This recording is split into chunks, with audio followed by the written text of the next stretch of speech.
Ay, isang mapagpalang araw po sa ating lahat. Munting kaalaman nga pala. Nako, eto, mga matitinding pasabog po ating pag-uusapan yan at ibabalita ngayon.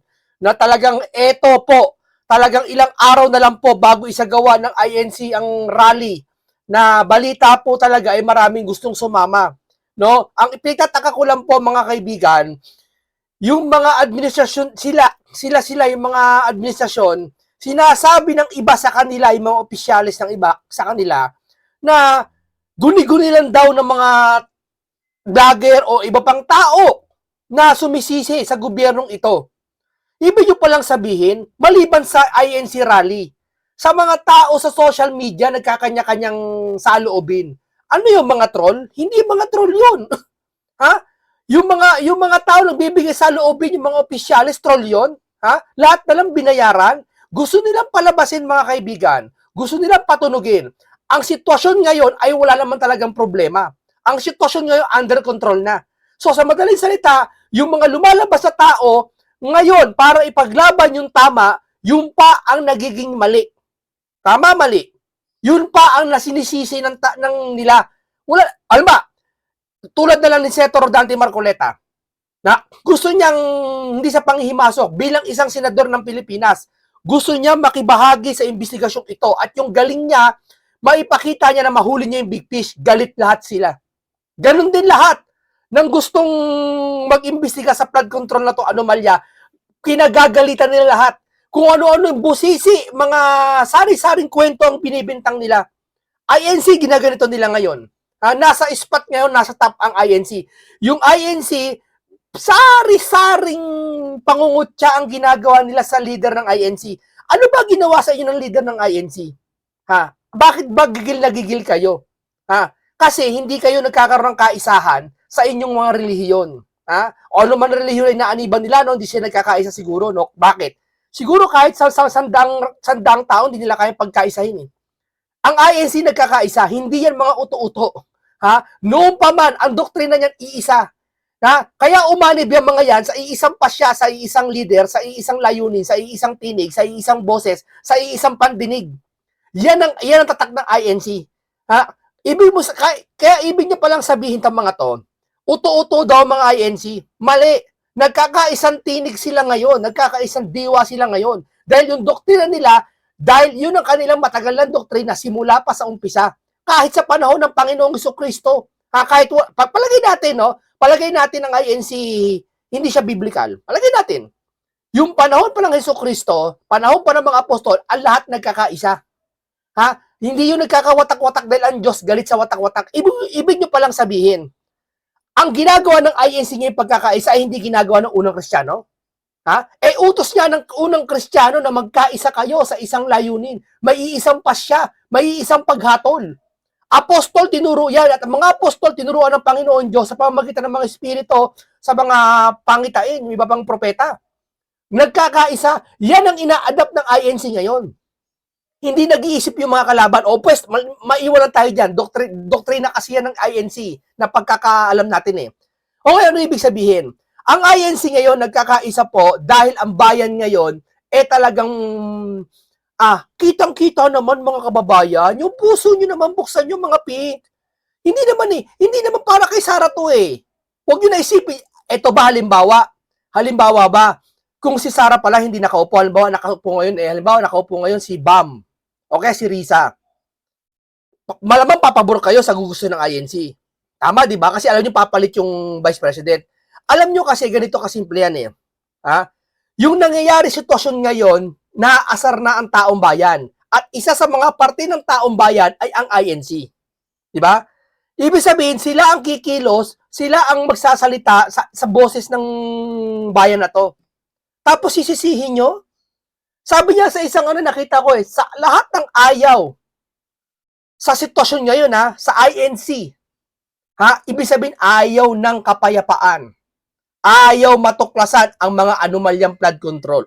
Ayaw na nilang matuklasan. Alam niyo bakit? Sari-sari na ang kanilang mga pinopost. Iba na po, may Dolomite na, may Davao investigation, may bato paghuli. Ayaw na nilang pag-usapan yung issue. Tapos yung Blue Ribbon Committee, dalawang hearing na lang daw. Di ba? Wala na. Ayaw na nilang pag-usapan ng investigasyon. Dahil kung pinag-uusapan yung investigasyon, hindi kayo po-focus sa kung ano-ano man mga investigasyon ngayon. Sinisiraan nila ang INC, sinisiraan si Marcoleta, lahat sinisiraan. Wala na silang ibang maisip, yun na lang. Huli na eh. Dakip na yung ano eh. Yung tapos tama, pinabayaan nakaalis si Bunuan. Si Saldi hindi magawa ng paraan para makabalik dito. Harap-harapan na tayo tapos tayo pamali. Ha? May mga nagpo-post. Hindi naman DDS ha. Mga neutral katulad ko, neutral ako. At ang iba, nagpo-post. Asan si Bunuan? Alam mo sabi, bakit mo pabibintangan si Bunuan? Walang kasalanan yon. Walang ebidensya yon. Aba, tignan mo defensive kagad tong mga loyalistang ito. Bakit kayo ganyan? Ha? Siya secretary dati ng DPWH, di ba? Sabi ko nga sa inyo eh, yung bang dating may-ari ng bahay, ha? Sino mas iimbestigahan mo? Yung dating may-ari ng bahay o yung kasalukuyang may-ari ng bahay? Siyempre, kung mas pinakamaraming nalalaman, yung may dating ari ng bahay. Yung dating sekretary ng DPWH, mas maraming alam yun sa nangyari kesa ngayon kay Vince. Tama, mali. Tapos pinabayaan makaalis.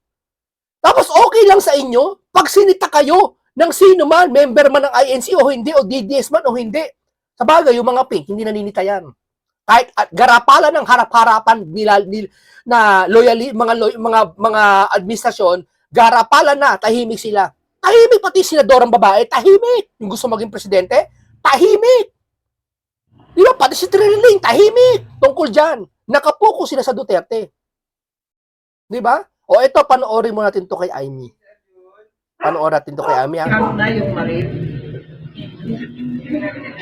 Yun naman paputok eh, pasabot. Kasi yun, di ba? At saka, yung 17 congressman na lang ang hahatakin. Hindi na star witness ang aking pinsan. May bari ka sa libo? Yun ata yung original plan eh. You have information na hindi 22? Bago ata isip, nahiya din sa sarili. Nagbagong isip, hindi na-aatin ang information ninyo. Kasi ang dating narinig ko, magiging state witness, siya ang magiging star witness, bibigyan ng witness protection. Pwede ba naman yun? Nuloko na tayo ng lubus-lubusan. Thank you. Thank you, ma'am. Yeah, but that's the original plan. That's not what's gonna happen. Ang mangyayari ngayon, magre-recant ang mga testigo. Panoorin ninyo, sigurado ako dyan. Isa-isa yan, na biglang babaliktad. O eto nga po mga kaibigan, tingnan nyo mga kaibigan, may mga isyong ganito, no, na biglang babaliktad. Hindi ko alam kung saan kinuha ni Amy Marcos tong impormasyong ito. Na pinatutunod niya rito na si Gutesa ay tila babaliktad. Parang, sino ba destabilisasyon? Sino ba gusto manira sa gobyerno? Ha, sino ba? Yung mga tao nagrereklamo sa flood control? O, yung mga gustong lumabas, magtestigo, yun ang sinisira. Para sinisira nyo ang bayan eh. Tama, mali. Kasi itong ginagawa ng lahat ng ito para sa taong bayan to. Dapat po ganito, Mr. Pangulo, sa lahat ng loyalista, wag yan ipakilaman ng mga pink. Yung mga pink na yan, may sariling layunin yan. Ang layunin nila, makaupo sila. Pabayaan nyo yan. Huwag nyo nang pasinin yung mga pink na yan. Hindi na magbabago yan. Yeah? Anong gusto ng mga loyalista? Dapat tayo nagkakaisa. O palagay natin, DDS lahat, no? Pati mga loyalista, no? Hindi magkakasundo, no? Palagay natin, yung bang mga sitwasyon ng DDS, pati loyalista, kahit konti man lang magkasundo dun sa, halimbawa, sa transparency, sa investigasyon, magkasundo lang. Huwag na kayong magkasundo sa layunin. O pagkaisahin pa ang DDS, pati loyalista, malabo mangyari. Magkasundo na lang, halimbawa, ganito. Ipapatawag si Romualdez. Sana man lang, i-push ng mga loyalista, ay sige, Romualdez, pumunta ka na. Eto naman mga DDS, gusto papuntahin si Romualdez. Lahat gusto, pati neutral gusto papuntahin. Hindi eh. Ang nangyayari sa mga loyalista, bakit papapuntahin si Romualdez? Anong kasalanan ni Romualdez? Pinagtatakpan nila. Hindi naman para sisihin. Paalala lang ha, huwag kasi kayo magpupuyat sobra. Ipapatawag si Romualdez sa si Saldi, hindi para pagbintangan. Hindi para ikulong agad. Huwag nyo naman, tumulong kayo, gusto nyo transparency. Ang gusto ng mga to, huwag ipatawag si Saldi at si Romualdez. Kasi wala daw ebidensya. Gusto nila si Marcoleta, yung Salin, pagtutuon ng pansin. Huwag nang pansinin nyo. Doon na lang lahat mapunta sa rally ng INC, sa ganyan. Ganyan sila kakikitid.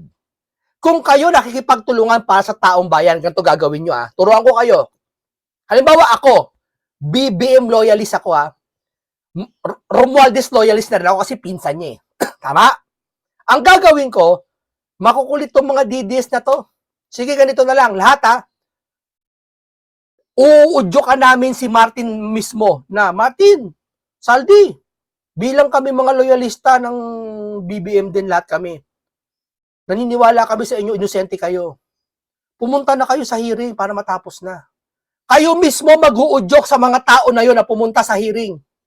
Hindi yung didepensahan nyo, ba't papapuntahin si Martin sa si Saldi? Wala pa namang kaso. Defensive na defensive kayo. Tama, mali. Pati yung mga nasa vlogger sa ibang bansa, defensive na defensive kayo. O sige, challenge ko kayo. Hindi para pagbintangan kayo mismong mga vlogger kayo, pakiusapan nyo si Saldi. Pati si Romualdez humarap sa hearing. Balita ko si Romualdez hindi ata haharap sa hearing Sabi ng pinsan niya. Kasi nagkakagulo na Hindi pa rin naharap. Magkakarali na, hindi pa rin naharap. Ano ba naman yan? Ibig sabihin, guni-guni lang, nabayaran ng INC na naman, nabayaran. Lahat ng lalabas na magsaseta, nabayaran. Ano yung perfect lahat ng administrasyon? Walang mali? Kitang-kit, ano yung mga baha nakikita namin? Guni-guni? Ano yung sinabi ng Pangulo na mahiya naman kayo? Ano yung panaginip lang pala yun? Kung mahiya naman kayo, may nakita ang Pangulo na ghost project, tama? So ano lahat yun? Guni-guni namin? So, sa ganong kalagayan, nagbabaha ang Pilipinas. Iba't ibang lugar, Bulacan, nagbabaha, Manila, lahat nagbabaha. Sari-sari lugar. Lahat yung guni-guni lang namin. Wala bang magre-react doon na, ay, dito lang tayo sa bahay, huwag na tayong magreklamo. Pag nagreklamo, troll, bayaran. Ikaw, bahain ka. Isang buwan ka ng baha. Pag nagreklamo ka, pabibintangan yung bayaran, bayaran yan. Hindi totoo yan. Brad, hindi bayaran yan. Bakit? Isang buwan ang bahay ang buong syudad na yan. Hindi, nagreklamo sila Hindi, kaya sila nagreklamo kasi binayaran sila para magreklamo. Ganyan lumalabas ngayon, pinatutunog nila lahat na nagreklamo, bayaran. Ngayon ang INC, magsasalita, bayaran din. Ano ba naman kayo? Ano yung perfect lahat, bayaran? Ano yan, yung baha nangyari, wala nagreklamo? So, ibig sabihin pala, binaha ako sa lugar ko. Tatanggapin namin buong lungsod, ayaan mo na, baha tayo, ayaan mo na, huwag tayo magreklamo. Kasi pag nagreklamo tayo, baka sabihin bayaran tayo, mga troll tayo. Ganun kayo ganun ang ginagawa ng mga yan Tama, mali. Di ba? O ngayon, para maging patas kayong mga loyalista kayo mismo mag-udyok kay Romualdez, pati kay Saldi, hindi para pagbintangan. Pagharap-harapin sa Senate. Hindi kayo pa mismo naglilihis Imbis na i-vlog nila si Romualdez na ako may vlog ako madami. Ano siya sabi ko? Sara, harapin mo na yan. Ako hindi ako DDS pero kay Sara ako. Iba kasi yung DDS mga talagang diehard yun Pag sinabing diehard, yun yung kahit mali yung amo nila, talagang tama pa rin yun. Ako hindi. Pag may mali, mali talaga. Kay Duterte, marami ako nakitang tama. Pero yung mga mali niya, sinasaway ko rin. O kagaya na kay Duterte, yung sa babae, yung nababasos niya yung mga babae, ayoko sa kanya noon. Ayoko noon. Hindi ko gusto si Duterte na binabasos niya babae, nahalik-halik niya sa TV dati. Hindi ko gusto yun. Yung pagmumura niya, hindi ko rin gusto yun. Pero yung iba, na para ipagtanggol ang Pilipinas at mga Pilipino, gusto ko yun. Ganun ako, humatol. Si Junior naman. Ano maganda kay Junior? May mga magandang bagay ako sinabi kay Junior. Dapat ganun kayo. Sa bagay, hindi, iba-iba naman tayo. Pero mas pinili ko yung tama kaysa sa inyo. Diba? O ano ibig sabihin ko? Kaya kong payuhan yung mga DDS na payag na kayo, imbestigahan nyo si Sara. Pero itong mga loyalista, hindi papayag imbestigahan si Romualdez kahit tanungin man lang. Kasi bunuan, nakaalis na, pitatanggol nyo pa rin. Wala naman daw kasing kaso. Kaya umalis, walang problema, ba't hinahanap? Sabi ba naman, asikasuhin nyo si Marcoleta na sinungaling sa Salin. Ang layo ng topic! Uy, ang problema flood control. Kung may problema naman si Marcoleta, iba yun bukod yun. Ang layo ng topic ng mga atitindi ng mga to. Oh, ito pa bago kay Amy. Ayan, oh. John Vic Remulla sa anya yung mga destabilizers sa INC rally, aarestuhin namin kayo. Sa ngayon pa lang, sinasabi ko na mga nagbabalak na destabilization. Kung magbuo kayo ng grupo ng walang permit at sumunod kayo, aarestuhin, at di kayo sumunod, at permit at sumugod kayo, aarestuhin namin kayo. Sino ka? Ha? Taong bayan nagsasalita. Bakit? Nalaman mo na may susugod? Bakit ganyan ka? Parang sabi ng iba, di sa akin galing, pambabantayan, pananakot eh. Di ba? Di sa akin galing yan, ha? Pero sa akin, ang dating sa akin yan, parang bastos sa INC. Bastos yan. Alam nyo, kumuha ng permit yung gaganon ninyo. Di ba?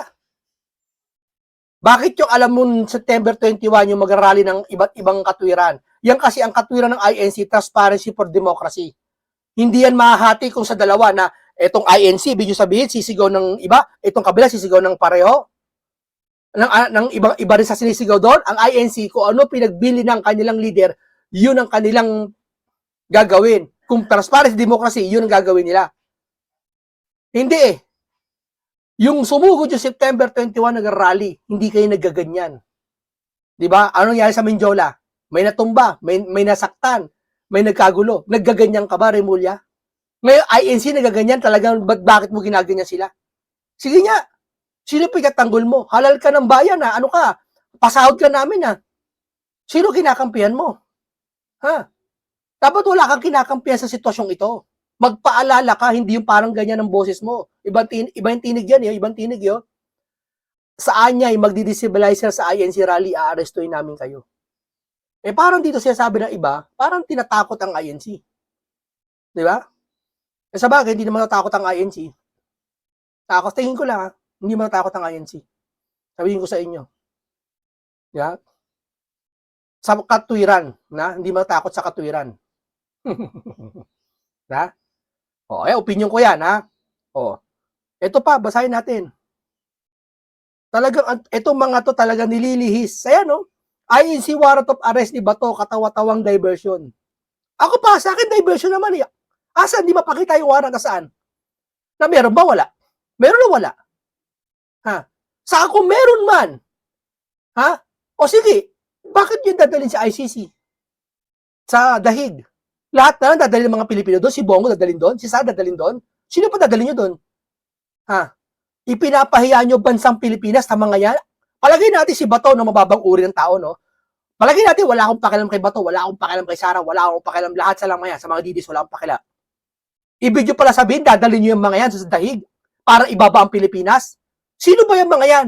Para bastosin nyo ang soberenya ng Pilipinas. Sino yan mga yan? Di ba basura lang tingin nyo sa mga yan, sa mga Duterte? Oh, basura pala mga tingin nyo, di ba dadalhin nyo doon? Ipapahiya nyo ang Pilipinas sa mga yan? Sample lang ha, wala ko sinasabing basura sila. Yun ang pagkakilala kasi nila, sinundan ko lang. Di ba? Kung may kasalanan si Bato at inamin naman niya sa mga nakaraan na siya nagpatumba o etc. Halimbawa lang ha, dito nyo litisin sa Pilipinas. Kayo naman nakaupo eh. Nakukontrol nyo naman lahat eh. Yung ombudsman niya na hindi na bendalo eh. Naiupo eh. Ito pwede naman parusahan eh. Bakit gusto nyo dalhin sa ibang bansa? Bakit? Kasi yung tindi ng galit nyo, kulang na ikulong sila dito. Kaya nangingibabaw sa inyo, galit na, hindi katwiran. Dahil kung katwiran na nangingibabaw sa inyo, ikukulong nyo siya dito. Patutunayan nyo yung mga sinasabi nyo, inapin nila Bato, nila Bongo nung panahon ng Duterte, ay mabibigyan katarungan. Kaso hindi. Wala na kayong pakialam na mabigyan katarungan yung mga tao na api nila. Ang gusto nyo yung galit sa puso nyo. Dahil alam nyo, kulang na makulong sila sa Pilipinas. Sabi niya eh, pag matinding galit na, kulang na kahit patayin sila. Hindi ka kontento. Kaya gusto nyo, dalhin si dahig habang buhay magtiis doon. Yun ang gusto nyo eh. Wala na kayong pakialam kahit yung soberenya ng Pilipinas mawasak. Basta yung galit nyo mapangibabaw. Tama, mali. Di ba? Oh, maiwan na tayo dyan. Diretso tayo kay Aimia. dahil pressure, tinakot ang pamilya, at halos tinutukan ng asawa at anak. Hindi ko alam kung gaano katotoo to siya sabi na tinakot yung pamilya, pinressure yung pamilya. Isa sa mga sigutesa ang binabanggit niya. Oo. Di ba? Hindi ko alam kung sasama sa rally to. Isa lang to, pang hindi sumama sa rally to, kakampi nila to. Nagpapanggap lang to na kunwari nasa panig ng katwiran.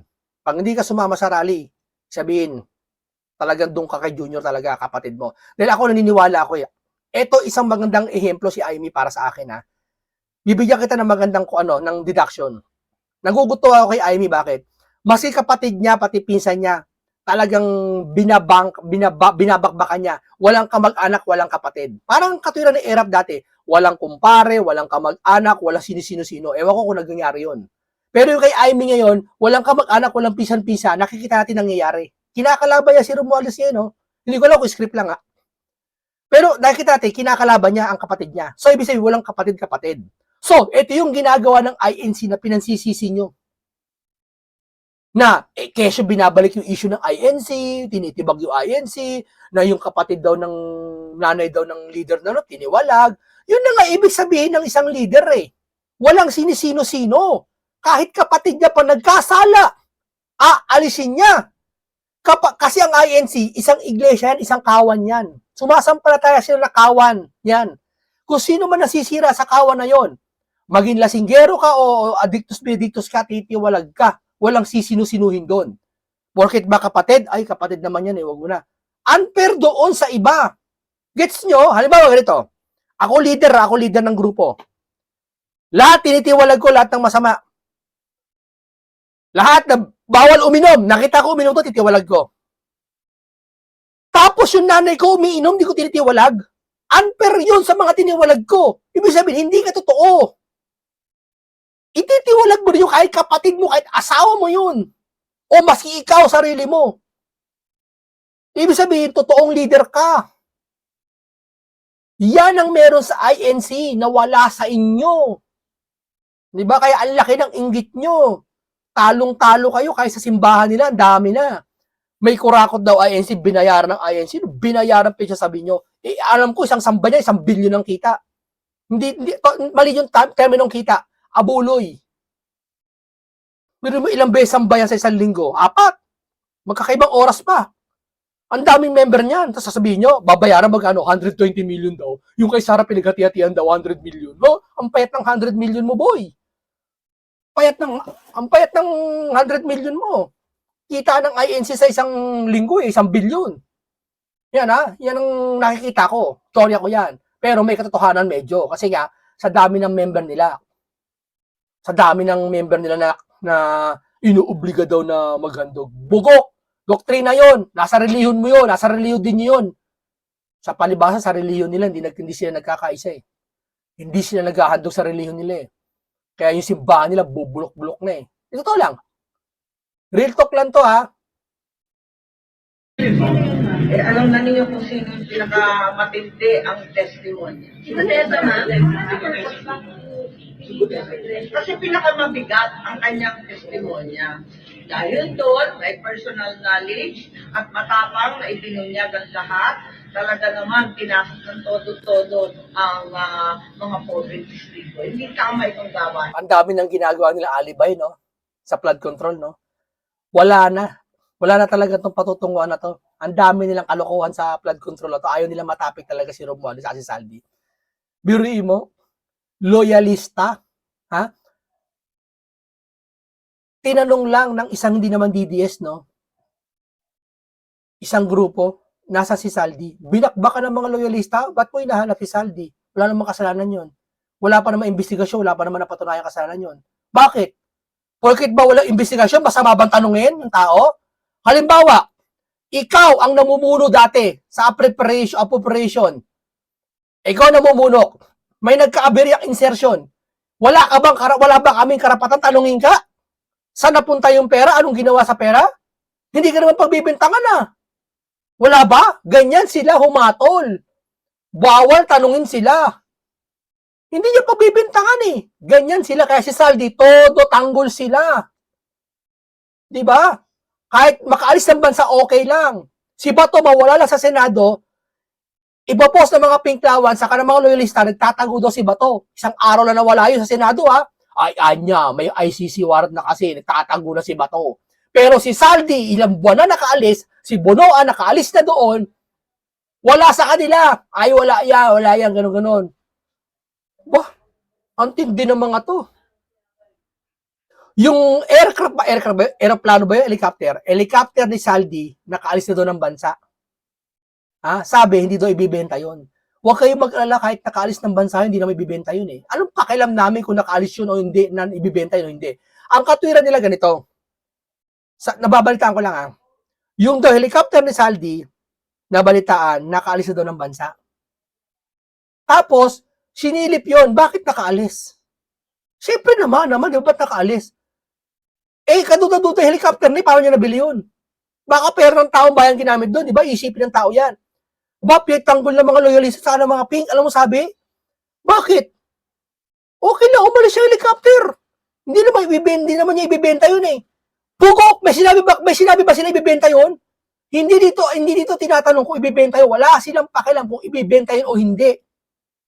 Ang question doon, bakit pinayagan umalis yung helicopter papunta sa ibang bansa? Sira ulo tong mga to. Deny their birth na naman nila.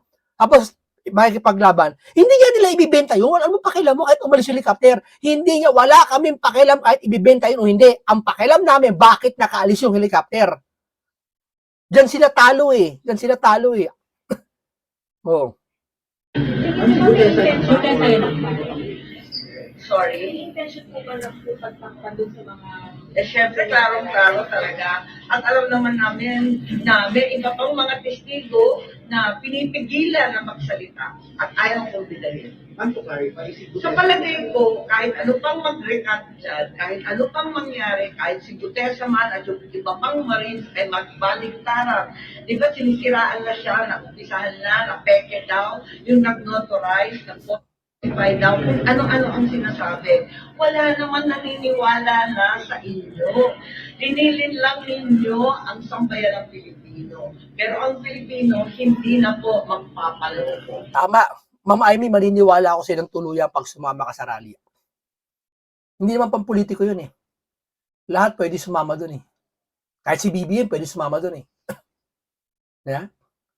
Pang transparency yun eh. Ang tanong, bakit nyo tinitibag ang INC? Yeah? Bakit nyo pinagbibintangan ng sari-sari? Pati doktrina ng reliyon nila, sinisilip na nila. Hindi nyo naman obligasyon yun eh. Yeah? Bago nyo husga ng isang bagay, subukan nyo munang pumunta sa isang lugar. Tandaan nyo yan na, halimbawa, nagkwento sa'yo, pare, balita ko, pangit daw sa sa bahay doon sa Tagaytay. Ha? Bakit? Napunta mo na ba? Hindi na, kwento lang sa akin. Naniniwala siya na kwento lang. Bago mo husgahan ng isang bahay doon sa Tagaytay, kailangan nakita mo muna kung talagang pangit. Tama? Nalaman mo muna. Hindi, itong mga to talagang titignan mo, kapag sinabi INC, bakit nasubukan nyo na ba mag-INC? Nasubukan nyo na ba dumalo dyan sa pagsamba nila? Umanib na ba kayo dyan? Kasabihin nyo, pangit niya, o mas ganyan ang INC? Subukan nyo muna lahat bago kayo magsalita. Pamilya na tinakot ay kay Gutesa, kay Ruth, or kay Gutesa. O basta, yun na yun. Ang abangan na lang ang susunod na kabanata. So nakita na siya. Na? Si Gutesa nakita na. Basta. Oo. Basta alam ko na magbabaliktaran ang mga testigo. Asahan ninyo. Tinakot ng tinakot. Tapos, yung mga gusto magsalita pa ay itinago o talagang sinabihan na huwag nang magsalita. Pero ang buong kapulungan, nalalaman ng katotohanan. Nakita naman natin ang daan-daang namatay sa class football. Nakita naman natin ang mga bahay na nasira. O yun, marami nasirang bahay. Guni-guni lang natin lahat yun. Gusto nilang palitawin, Duterte lahat may kasalanan nun. Ang titindi ng mga to. Di ba? Mabiri mo nakakasama ang loob, nakaalis na yung Bonoan, nakaalis na lahat. Iba pa, may paalis pa yung iba. Hindi yan malang kumikilos yung tahimik ang pink. Tahimik ang dilawan. Tapos babagbakan nila INC. Ang INC tumatayo sa katotohanan. Babagbakan nyo yung tumatayo sa katotohanan. Hindi isa lang ibig sabihin nun. Ayaw nyo ng katotohanan. Para lang sa sarili nyong ambisyon. Tama, di ba? Okay naman mga loyalista. Ha? Bakit galit kayo sa mga tumitindig, sa mga sa mga titistigo? Lahat na lang pagbibintahan nyo kakampi. Kakampi si Gutesa ni Marcoleta. Binayaran din kaya si Marcoleta. Lahat na lang? Ha? Tapos si Saldi, di ba nakaraan si Saldi? Si Saldi, nilaglag na nila si Saldi, alam ko eh. Sinabi ni Marcoleta sa Net25, di ba, pagkasabi ni Marcoleta, yan si Saldi, pwedeng star witness yan, pwedeng state witness yan. May nag-post na naman, patay, si Marcoleta nabayaran ni Saldi.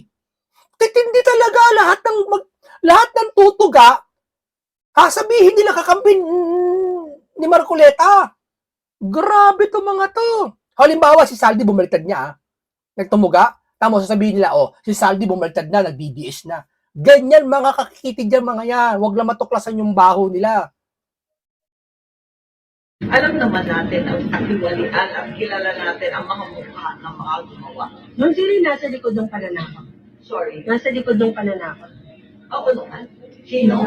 Sino, ma'am? Sino? Wala. Yung mga kaya manakot at yung mga takot na sila ang madadali.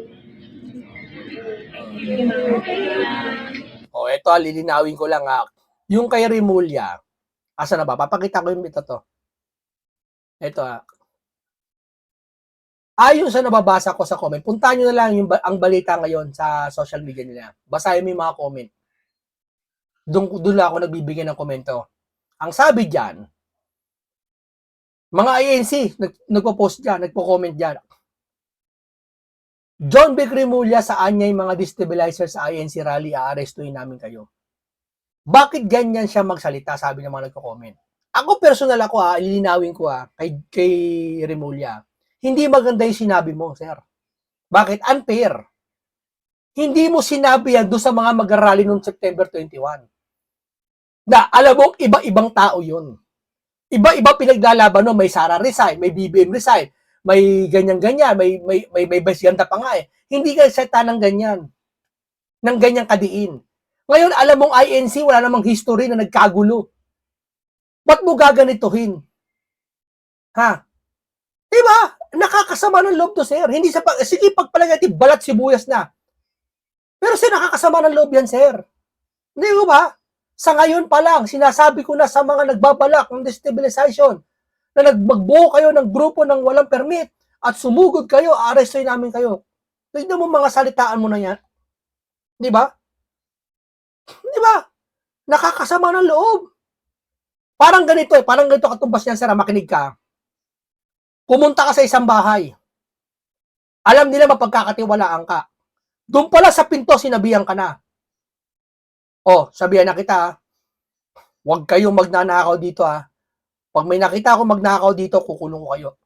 Anong pakiramdam namin? Anong pakiramdam sa ikaw, tumayo ka rin mula, halimbawa pinapasok ka sa bahay na maraming koleksyon. Sabihan ka halimbawa, sir, binabalaan na kita Huwag kayong susugod Huwag kayong magbabalot ng destabilization At bubuo kayo ng grupo para maminsala o sumugod kayo, aarestuhin namin kayo. Abay, teka muna, sir. Hindi namin gagawin yun. Ano pakiramdam mo, sir? Ano pakiramdam mo? Diba? Nakakaloko, sir. Hindi maganda yun, sir. Maganda yung salita, sir. Diyan napiko ng taong bayan sa ganyang salita. No? Pati INC, gagawin mo INC? Paano hanggang dito lang pumatay sa ating opinion at mga reaksyon? Paalam sa inyong lahat.